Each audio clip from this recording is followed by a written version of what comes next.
요한계시록 20장 1절부터 3절까지 말씀입니다.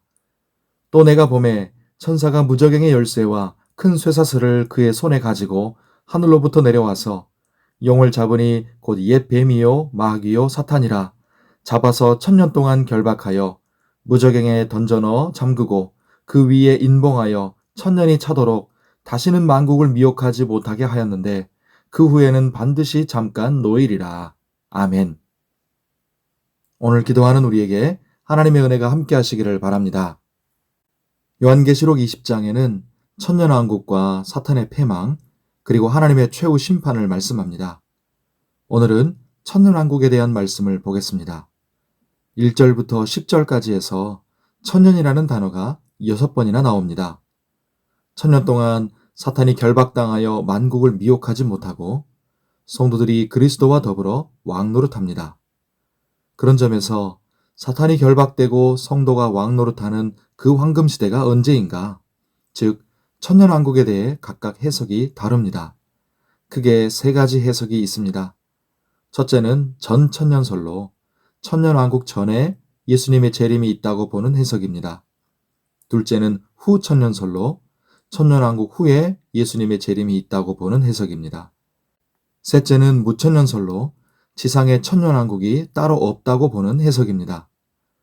전통적으로 우리 교단은 역사적 전천년설을 받아들이지만 무천년설도 막지 않습니다. 먼저 전천년설은 예수님이 천년왕국 전에 재림하셔서 1000년 동안 지상에서 예수님과 성도들이 통치하는 황금시대가 열린다는 해석입니다. 순서를 보면 예수님이 재림하시고 두 짐승이 불못에 던져지고 사탄이 1000년 동안 결박되어 무저갱에 감금되고 예수님이 지상에서 1000년 동안 통치하시는데 부활한 성도들과 예수님 재림 때부터 살아있던 성도들이 영생불사의 몸을 가지고 예수님과 더불어 왕노릇합니다. 그런 후에 사탄이 잠시 석방되어 미혹하고 전쟁을 일으키고 패망합니다.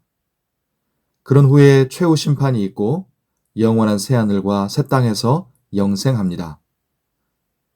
무천년설은 지상의 천년왕국이 따로 있는 것이 아니라 예수님의 초림과 재림 사이의 기간, 즉 교회 시대가 곧 천년왕국이라고 합니다.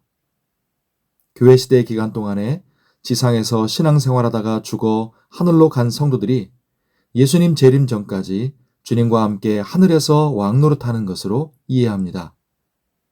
예수님이 초림하실 때 십자가에서 이미 사탄을 결박하셨고 사탄이 말세에 잠시 풀려 핍박하고 대적하지만 예수님이 재림 때 사탄을 영원한 불못으로 던져 넣어 완전히 심판할 것입니다. 자, 이렇게 천년왕국에 대한 여러 해석이 있습니다만 전천년설과 무천년설 또는 2가지를 모두 받아들여도 좋습니다. 확실한 것은 예수님은 반드시 재림하시고 사탄은 반드시 패망하며 성도는 반드시 승리하고 주님과 왕노릇한다는 것입니다.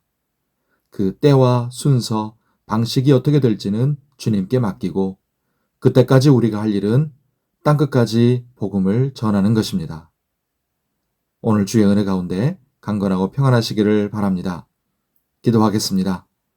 하나님 아버지, 사탄이 아무리 발악해도 그의 결말은 하나님의 손에 이미 확정되어 있고 지금의 준동도 한때에 불과하며 때가 차면 하나님께서 그를 심판하사 영원한 불못에 던져질 것을 믿습니다.